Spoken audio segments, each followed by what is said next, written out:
what the city is talking about. The news that impacts you. Welcome to the Montreal Now podcast.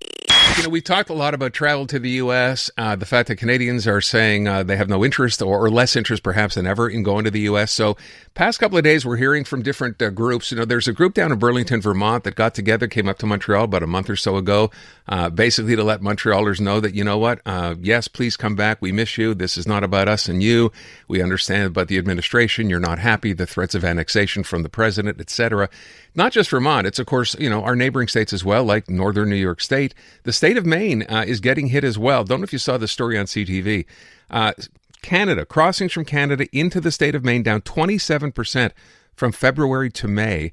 And on top of that, a new poll shows interest from Canadians for U.S. travel this summer is, quote, collapsing, with only 10% saying they plan to travel to the U.S. this summer. That's down from 23% last year, and that number was down from the year before. So Maine business owners say that tourism incoming from Canada is down. It's also important because, let's face it, a lot of hotels, a lot of small businesses, motels, etc., count on that trade. Thought we'd try to find out a bit more. Patrick Woodcock's president and CEO of the Maine Chamber of Commerce and is on the line. Mr. Woodcock, thanks for your time. Well, thank you for having me. Let me begin. I pointed out the facts and figures so they don't lie, and obviously this is a difficult time for people in that business this time of the year. What's the general mood down there from people you talk to? Well, it is material. The statistics you just cited, 176,000 Canadian visitors in May. That is down materially. It roughly represents a 30% reduction from May of last year. And, like a lot of tourism businesses, these months are really critical. So any reduction in our most important period is very concerning. We're taking this seriously. The governor of Maine is actually on a trade mission to New Brunswick and Nova Scotia as we speak.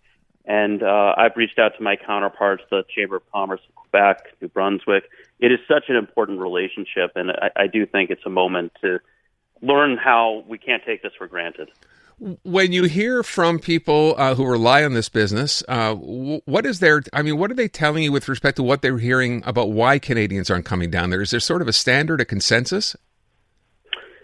Well, it's multiple. Every business is unique. The aspect that is difficult to witness is a lot of these businesses have a relationship that is beyond this one generation. For Old Orchard Beach and Bar Harbor, there are Canadians who've been traveling for multiple generations and have built this relationship up that really was vulnerable to the political rhetoric. It's vulnerable to what has been a strong dollar in recent years.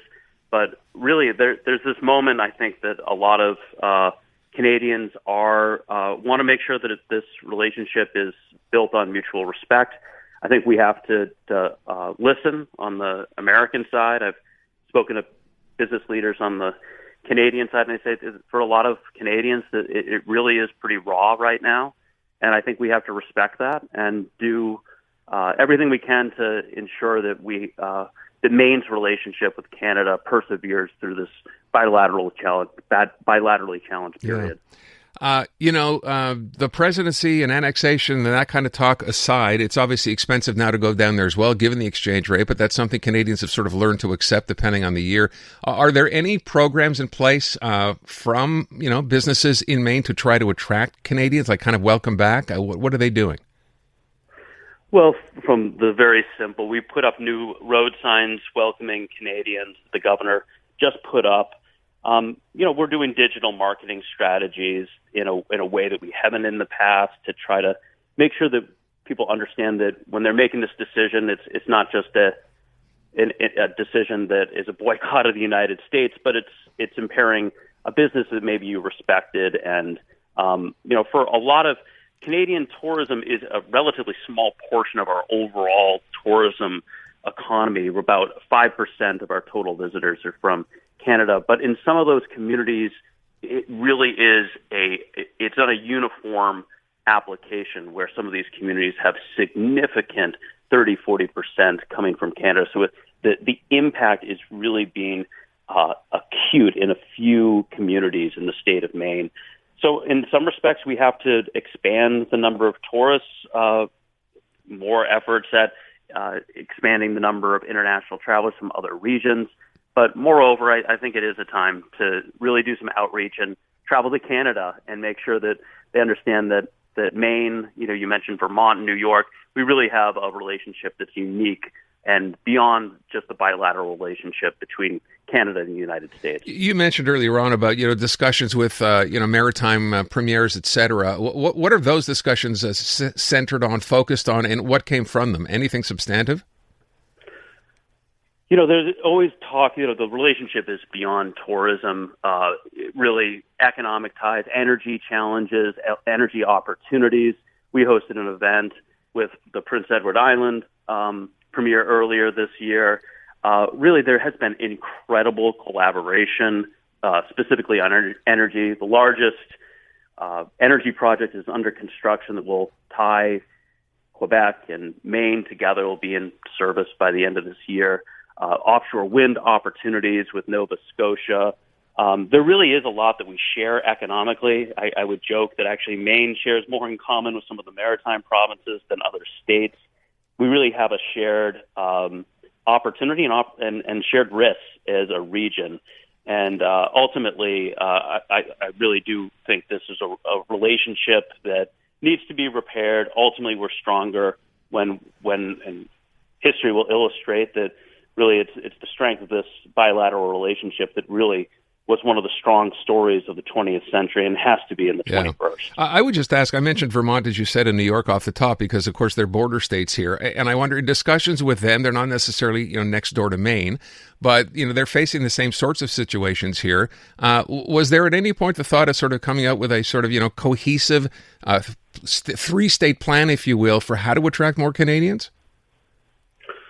We do work together with our congressional delegations. We really do work independently on tourism strategies. New England as a whole does try to brand itself uniquely with the 6 states. But to give you a sense, the Maine congressional delegation, we have been some of the strongest supporters of the Canadian relationship. I spoke with our senior senator, Senator Susan Collins.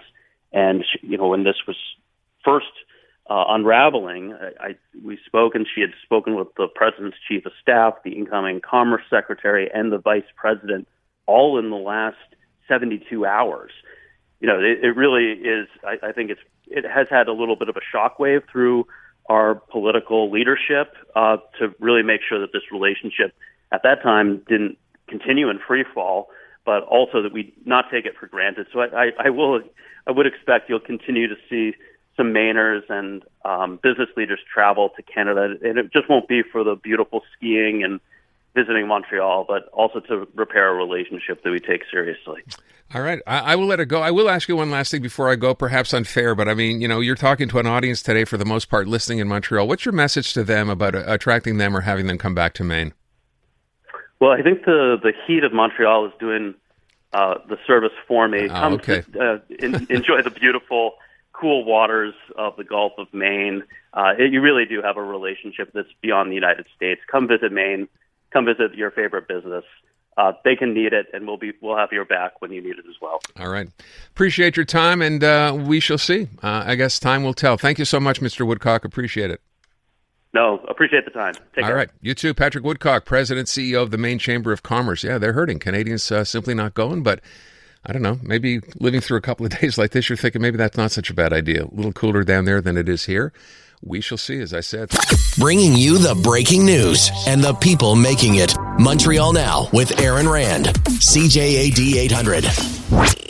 So we've been talking a little bit about, if you are a basketball fan, a lot about, of course, what's gone on in the NBA championship, Oklahoma City Thunder winning. But really the story for us here, at least in Montreal, is the Canadians, the Montrealers, who are not only in the NBA, but on these championship teams competing against each other, which is, pretty impressive when you consider the Montreal, I think up until not that many years ago, wasn't exactly considered, a hotbed for, pro basketball talent. That obviously is changing. Which then leads to the question of, okay, let's say you're in Montreal. You know that every year there's an exhibition game, typically, right, held at the Bell Center. those games, those exhibition games, tend to sell out. So there's a lot of interest already here. Thanks, I guess, in small part, or perhaps in large part, to the Toronto Raptors, the fact that they, of course, had a couple of good years, won a championship, and that spurs interest here. But now, with Montrealers reaching the level of, NBA, people are starting to wonder, does this mean perhaps Montreal could consider having its own NBA franchise? So let's talk about it. Josh Lewenberg is a TSN Toronto Raptors NBA beat reporter. He's on the line. Josh, thanks for being here. Thanks for having me on. So let's sort of deal with this. First of all, the Toronto Raptors franchise has been incredibly successful, and obviously as a business, that's something people here would be looking at to go, okay, that could work in Montreal. Could it work in Montreal from what you know, from who you've talked to?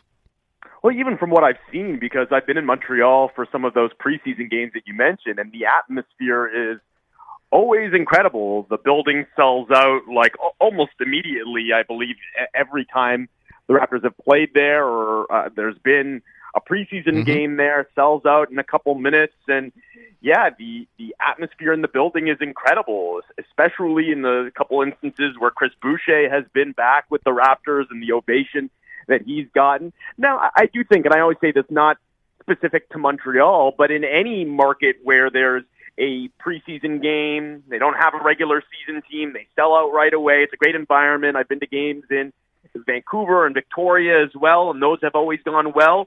There's a difference between being able to sell out a preseason game and being able to support a team over the course of a regular season, year in and year out, through the highs and the lows and all of that. And that's what the NBA is going to have to determine at some point, I would say, in the near future. Adam Silver did an availability recently where he addressed the possibility of expansion. It's something that he speaks on regularly because that's obviously such a big question. I think at some point, probably in the next decade, we'll see them add another couple teams, go to 32, just like the NFL.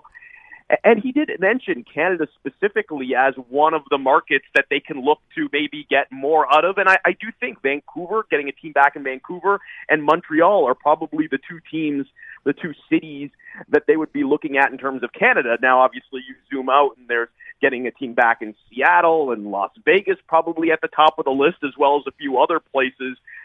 So it's definitely a conversation, an ongoing conversation at the NBA level. And I would say probably at some point in the next few years, they're really going to have to start exploring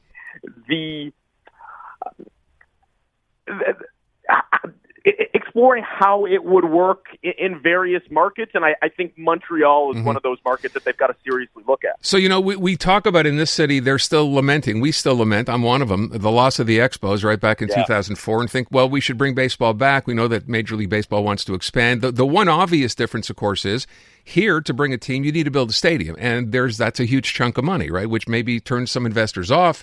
Every time I bring up the idea here on my show, people are like, no, I don't want my tax dollars going to that. Okay, fine. The difference, of course, with an NBA franchise is you don't need to build a stadium. You can use the stadium we already have where the Habs play. It's not about 60,000 people or 40,000 people. It's maybe about 15 to 20,000 people. And to your point, yeah, an exhibition game, it's just one game. You're talking about, 41 home games if you're in the NBA? That's a lot of people to come out on a regular basis, but you don't have to fill the building every game. I mean, are there any, from what you know, are there any weak sort of sisters in the NBA right now in terms of franchises? Relocation seems unlikely at this point. There hasn't been anything that's come up recently. It's good news for the NBA in the sense that all 30 of their franchises seem to be pretty strong right now, and obviously the league as a whole is doing really well, in large part because of their new TV deal. Like I said, I think if and when we talk about a new team, a new city joining the fraternity, it's going to be expansion, probably more likely than relocation. And then obviously you're adding two teams instead of just the one. Yeah. I will point out, by the way, and I know I didn't mention this, but as I talk about the NFL, of course, is expanding to Europe, right? They play there every year. There's a game or two in Europe, which ultimately, I guess, leads to maybe a world league, which might make sense. It seems to me basketball has an even bigger footprint when you consider, you watch Olympic basketball, for example, there's pretty good competition, not from European teams alone, from Asian teams too. So maybe that's the next step for the basketball, for professional basketball to expand that way.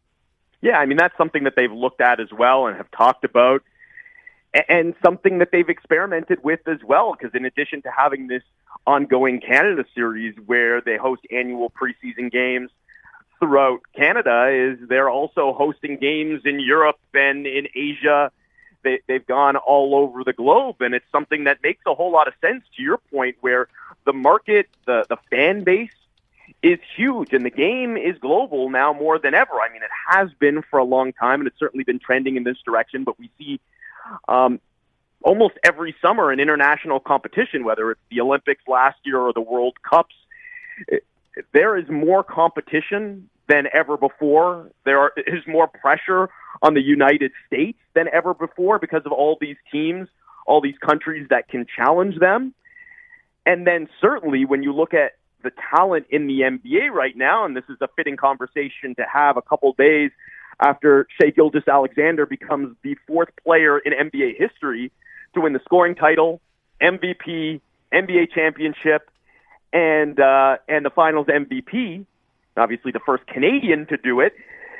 You look at the players that are having major individual success in the league right now. The last several MVPs, all international players. I mentioned Shai, but then obviously Jokic and Giannis, and the list goes on and on and on. So, yeah, it's a good problem to have, I think, when the NBA does really consider expansion, is they're going to have a lot of different cities and a lot of different markets, potentially countries, to really strongly consider. Well, let's hope we're one of them in Montreal. I have 30 seconds here. I just want to ask, with respect to how much a franchise goes for now in the NBA. So like I heard the other day, of course, the Dodgers are being sold for, what is it, $10 billion? What's an NBA franchise worth, do you know? Not at the top of my head, no. But that, is a big figure that the Buss family is getting back for the Lakers, for sure. Okay, was it the Lakers? No, the Dodgers. The Lakers were sold, right? Yeah, the Lakers, the Buss family. Same own. Okay, $10 billion for the Lakers. For a basketball franchise. Yeah. Okay, that's going to be a problem. All right, Josh Lewenberg. Josh, thanks so much. Appreciate it. My pleasure. Take anytime. good care. You bet. All right. So, by the way, that the Lakers, the family or the group that owns the Dodgers already are the ones buying the Lakers for a mere $10 billion. That's insane. The very latest news, reported and discussed. Welcome back to Montreal Now on CJAD 800. Time to check in with Dr. Joe Schwarcz. He is host, of course, of the Dr. Joe Show here on CJAD, Sundays at 3, and director of the McGill Office for Science and Society. And Joe, we left off last week before talking about something which, when I saw these two together, I thought, where are we going with this? And it's about tomatoes and watermelon to cheer you up. What's this about? Right. The kind of thing that drives me crazy, I see an article in a newspaper with the headline, "Move over Prozac. Science is now looking at an unexpected source for fighting depression, tomatoes and watermelons." Okay? Well, you can imagine that captures people's attention because depression, of course, is a significant issue, and many people have symptoms of that. So anytime that you see a study that somehow seems to treat that with something as simple as tomato and watermelon, you think you better look into it. So, of course, I do look into it. I look up the actual study, which is very different from what the headline suggests. First of all, the study was done on mice. And as we have said so many times, humans are not giant mice. So you always have to be, somewhat careful about extrapolating. Yeah. So what they did in this particular case is they did feed extract of tomato and watermelon to the mice, and then they examined the hypothalamus. That's a part of the brain that is important in memory and learning and for emotional stability. And they found that there were more new connections being made in the brain, in the hypothalamus, in response to the tomato and watermelon. So that was interesting. Now, to test whether or not this has any practical effect, what they did was they took mice, and male mice, about 60 of them, and they put them into some stressful situation. And that's sort of a common procedure, when, especially in psychological studies, where they first stress mice and then they try to see what can be done to alleviate the stress. And you can stress mice in various ways. none of which are very pleasant. You put them into tanks where they have to swim, or you put them in a cage next to a snake. So, these are stressful things. And so they took these stressed mice, and they did a randomized placebo experiment where half of the mice were given a placebo, and the other half received lycopene supplements. Now, lycopene is the red pigment that we have in tomatoes and watermelon, so that's where that connection comes in. Okay. And they described the results as being striking, that mice treated with lycopene were noticeably more social and even showed a renewed interest in a sugar-water mixture. This is something that they normally love, but the stressed mice stayed away from the sugar-water mixture. But when they were given the lycopene supplement, they went back to enjoying the sugared water. That's nice. So that's kind of interesting. Now, of course, the question that we have to ask, being scientifically minded, is what was the dose of lycopene that was given to these mice? Well, they were given 20 milligrams per kilogram of body weight. And if you want to know what that translates to in humans, that's the equivalent of 21 tomatoes and 14 cups of watermelon per day.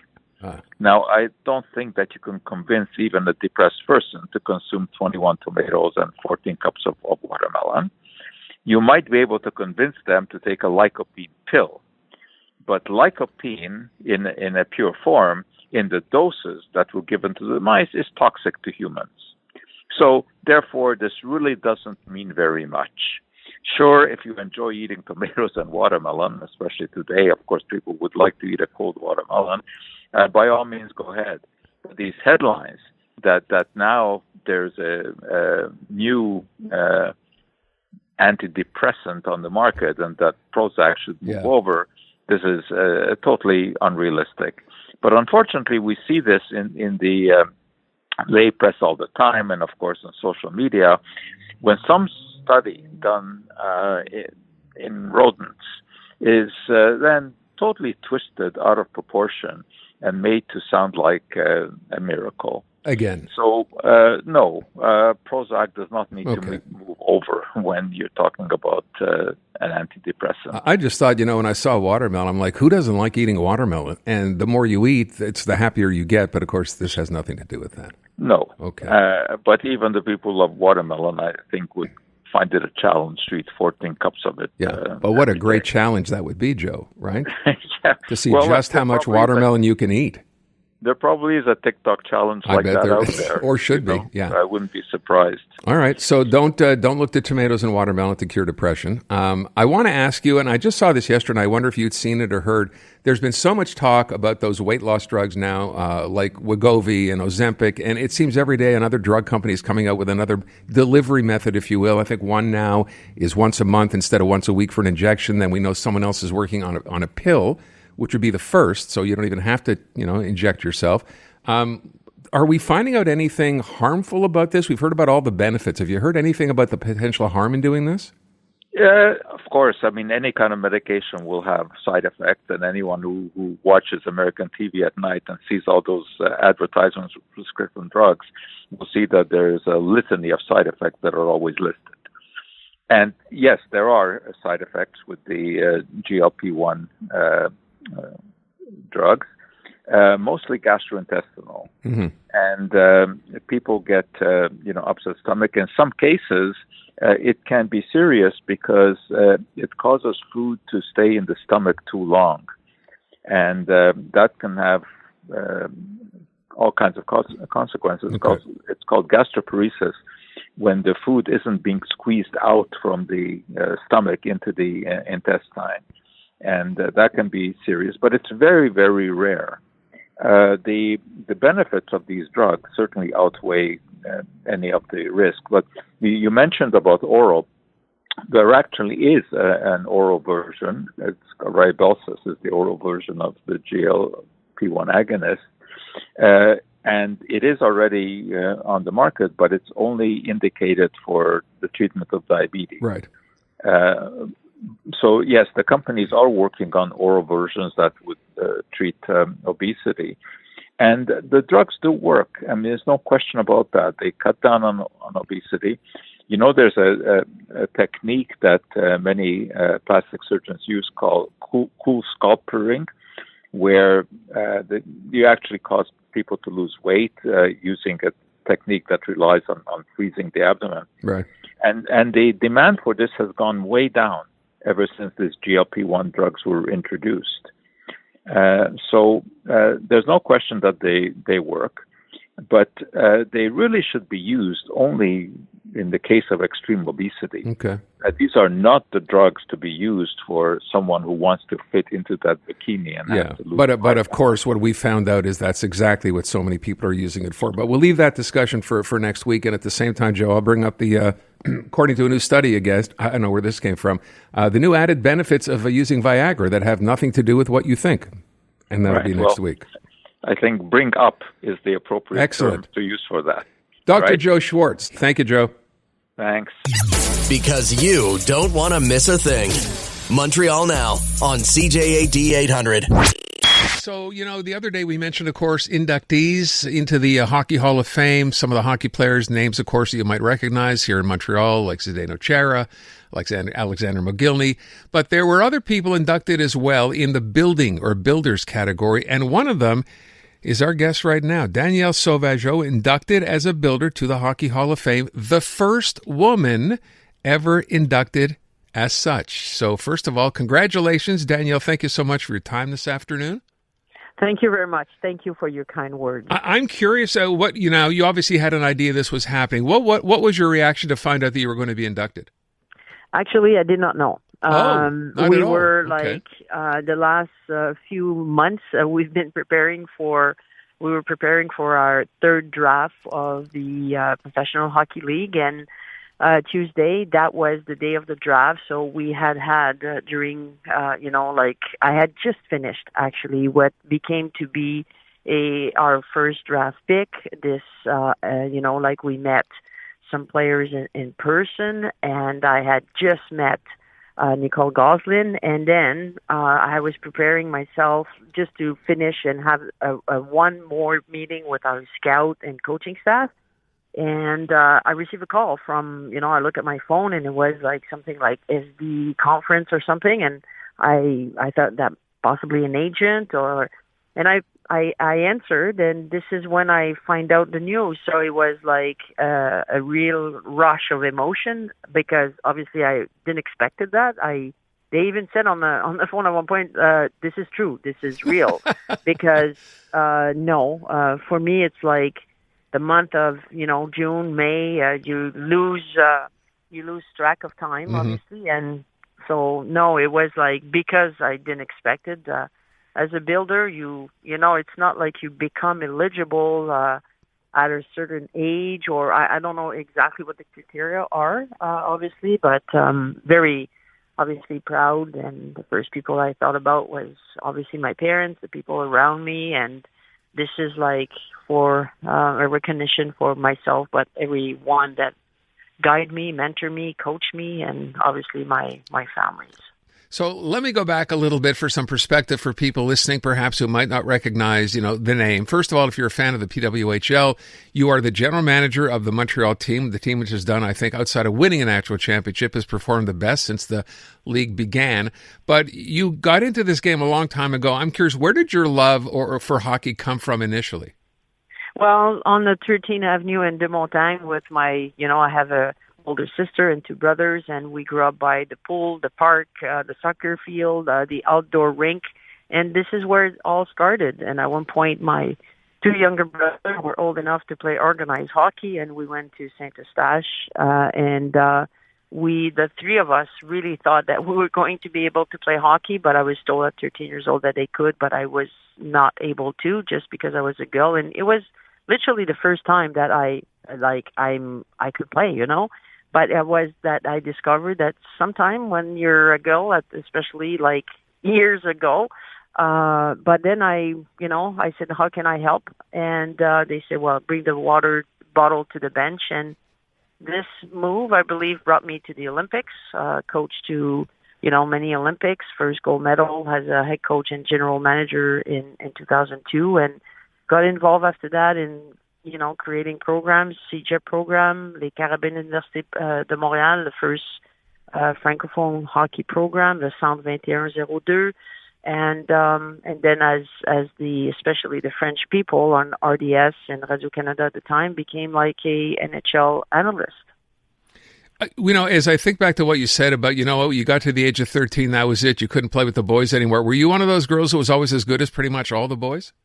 Well, every year I kept saying to my brother that I was the best out of the three, but we're still debating on that. Uh-huh. So I think that we will continue to debate all these years. But for me, it was just like, I believe I was as good as them, right? Because I was maybe older at the same time, but this is it, up to 15, 16, you play, not so much anymore, but, you play with mixed hockey, I call it, and I just wanted to be able to do something that I loved. Sure. And in many ways, I think that I was able to live the passion of hockey in such a different way, but I'm still very close to the game, as you mentioned, being the general manager of La Victoire, and I think I'm blessed.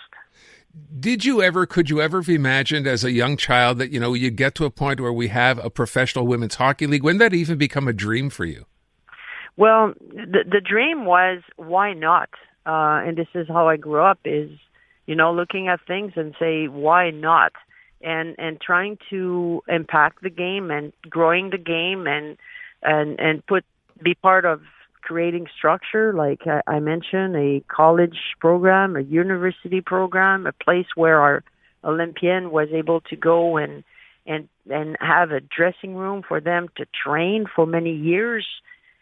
You just say one day. I remember when we put the paperwork for the Le Centre 2102, and the name come from the date of our first gold medal for Canada, February 21st.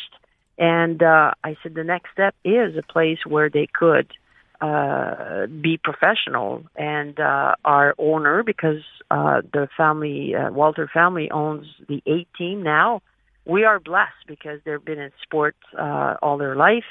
They own the Dodgers. Now they just bought the Lakers. So we know that we're so blessed to have a family and a group that believe in sport and believe in women's sport and women's hockey. So from now, we're just going to go to the next level every year. Did you ever have, I know I'm dwelling on this, I'm just curious because it's such an amazing story, not just the team here, but the fact that the league has done as well as it's doing. You're playing major arenas, you're selling out in different arenas. What were the roadblocks at the beginning when the idea first came up? Do you remember?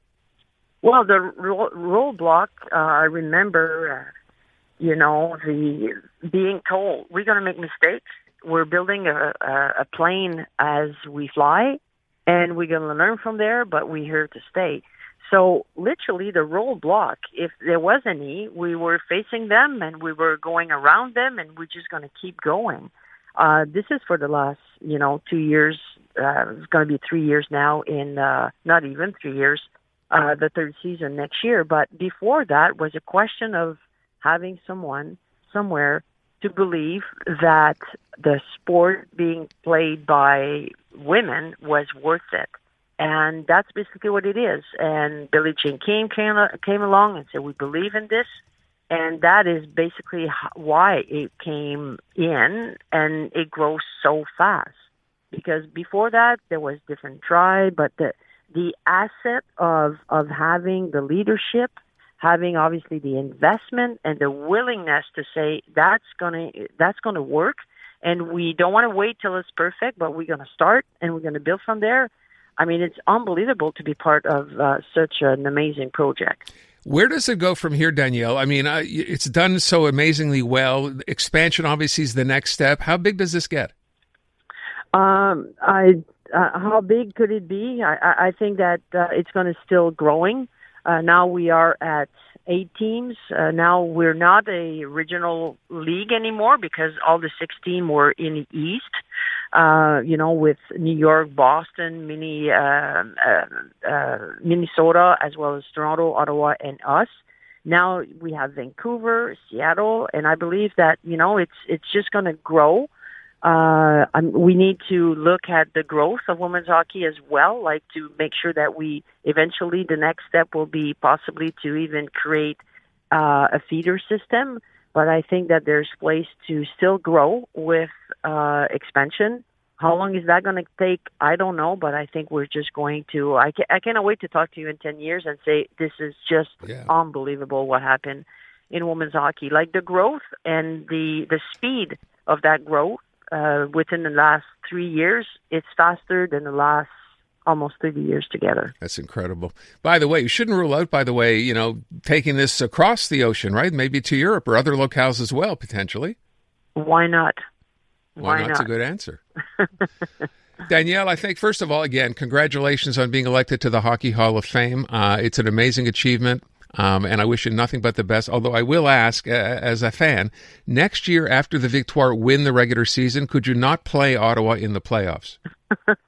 Well, because I know you get to choose your opponent. Are you changing that, or is that going to stay? No, that is to at the end of the day, a choice has to be made because even if you choose the team, I mean, there was 3 teams that finished with the same points. Finishing first, we needed to choose the 3rd or the 4th, and they were equally with the same point. And obviously, we thought that being close home, and I mean, it's the goaltender Gwen Phillips was named the MVP of the playoff, and that is the reason why. And this is great at the end of the day because any team could, as soon as you get into the playoff, the team that makes the playoff could win the cup. That's and this is how great this league is all about. That's how competitive this league is, no question. Danielle, all the best to you. Thank you so much. Congratulations again. Thank you very much. You're welcome. Daniele Sauvageau, she is the GM of the Montreal Victoire Professional Women's Hockey League team, but she has just been inducted into the Hockey Hall of Fame. So congrats to her. Bringing you the breaking news and the people making it. Montreal Now with Aaron Rand. CJAD 800. First off, thank you for doing this. I was just talking before you came on, saying the last time I spoke to you was the last time I think you were at Comic-Con, which was in 2019. And during that appearance here... So I'm going to do this again I'm going to do this again in 6 years. In 2031. I'll be looking forward to it. Yeah. You won't remember this, but the time you were on, I had Larry King in studio as a live guest. He was here doing something with Jackie Robinson. There was a foundation that had been put together. You ended up being on the same phone call, and the two of you went back and forth. It's one of my favorite moments here. So I should actually send that to you if you'd like to hear it. Yeah. I admired him. Yeah, we lost him in 2021, I think, right? So listen. Yes, sir. Listen to me. I'm coming to Montreal. I know. I'm so excited. You're coming back to Montreal. I've never left, really. Oh, that's nice. There are footprints in Notre Dame de Grasse that will never expire. Where am I going, and when am I going? You're going to Palais des Congrès. You'll be doing that July 5th and 6th, so in about another week or so from now.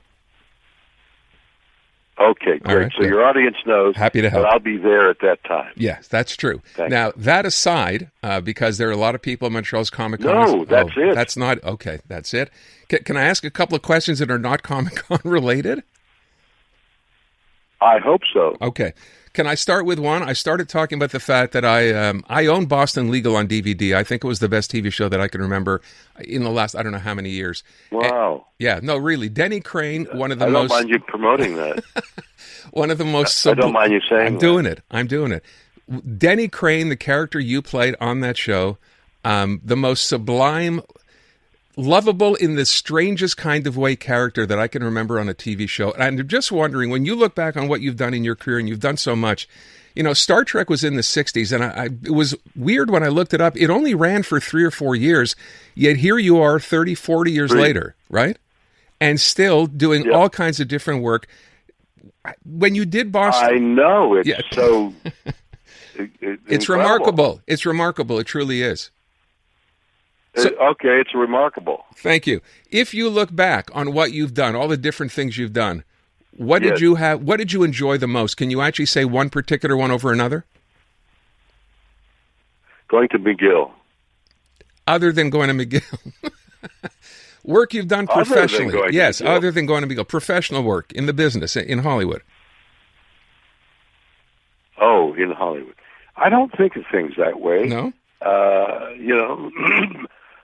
For example, the most important thing in my life right now is talking to you and trying to make it as entertaining and knowledgeable as possible.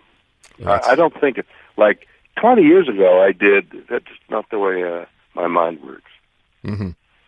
So I would ask you then, if I can, you make appearances here and there at things like Comic-Con. You're a relatively young man of 94. What do you want to do next? Well, I've got a number of things going on. I got an album that Robert Chernow and I wrote the lyrics to, that Brad Paisley is doing the music to, that is being mixed right now, so it'll be out in the next while. Just finished this weekend an engagement in the theater in Seattle with Neil deGrasse Tyson, where we just we sat on stage and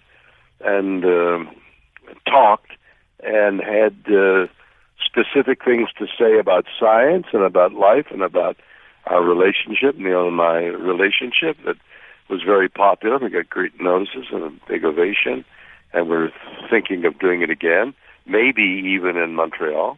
And then I've got a show on that's gotten very popular called Unexplained, and we're talking about another show about science. Let's see, what else am I doing? I'm going to the Galapagos in a couple of months. I just came back from the Antarctic. Wow. Let's see, I'm going to go to Montreal in a couple of weeks and appear in front of an audience and see my sister. And I'm going to lunch with a business manager and talk about investment. All right. You're going to the Galapagos? That's my life. Yeah, I'm going to go to Galapagos in November. Because it's something you've always wanted to do, or is this work-related?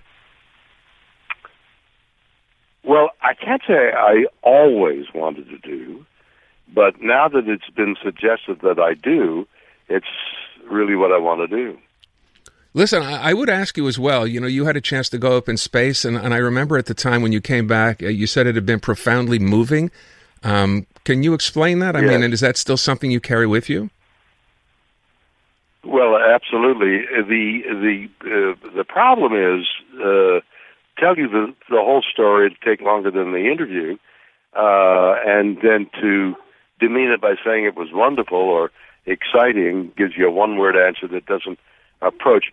Let's just say that I've been an ecologist for, ever since I read Rachel Carson's book, The Silent Spring, about 60 years ago. So I've been promoting the idea that we're polluting the earth, and now we're polluting it even more. And so I saw the incredible vulnerability of our planet emphatically by seeing it from space. Wow. Okay, I think I can understand just how moving that must have been. Do you actually think there'll come a time when I say we, just anybody who can want to go would be able to go up to space? You think that's a day close by, or is that still a long, long way away? Well, I don't know why they would want to. It's very unhealthy up there. I mean, if you're going to go around the Earth a couple of times and you want to pay whatever you pay, that's cool. But I mean, like going to Mars, the question I kept coming back to with Neil deGrasse Tyson on stage, and it was like a question that was, what's the word? It was spoken in some jest. Why do we want to go to Mars? There are some specific answers, but the real answer, which is discovery, is we want to discover Mars. But can we do that with robots rather than risking human life? Right. And that's an interesting question to be debated. Listen, I wish we had more time. I very much appreciate your time. I will let people know again that you will be here July 5th, July 6th. I appreciate you making the time for me on your busy program. the audience should know that I'm coming to town in a couple of weeks, and I'm looking forward to seeing everybody. Can I ask you one last question before I let you go? Before Mark Carney became Prime Minister, and the whole idea with Donald Trump talking about annexation, you ended up on a Fox News program and put a plug in for Canada. I want to play people this clip and just have you comment on it if you don't mind, Brian. I'm going to say to Carney, do a real estate deal. Make a counter offer.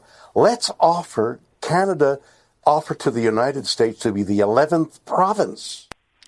Did you ever manage to talk to Mark Carney? No, he's too busy. But I thought, since Trump is a real estate guy, yeah, sure, maybe he'd turn over the United States to Canada. Yeah. How do you feel about all this now that annexation doesn't seem to be coming up anymore? Canada-U.S. relations, I mean, you're a proud Canadian. Yeah.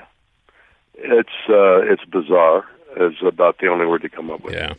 Mr. Shatner, as always, I appreciate your time. When you're here, if you'd love to come by, we'd love to have you again. So thank you so much. And well, why don't you come visit me at the where I'm going to be? Comic-Con. I guess we could do that. Come to Comic-Con with a microphone. Very well. Be fun. Okay. I look forward to it. And I thank you again. I appreciate it. Thank you. Thank you very much. William Shatner. He's 94. I should have asked a question about retirement because apparently that word does not exist in his lexicon. But maybe I can ask that when he comes to town. So there you go. The one, the only William Shatner, an amazing man. This has been the Montreal Now podcast. Listen live on your radio weekday afternoons from 2 to 6 on CJAD 800 or through the iHeartRadio app.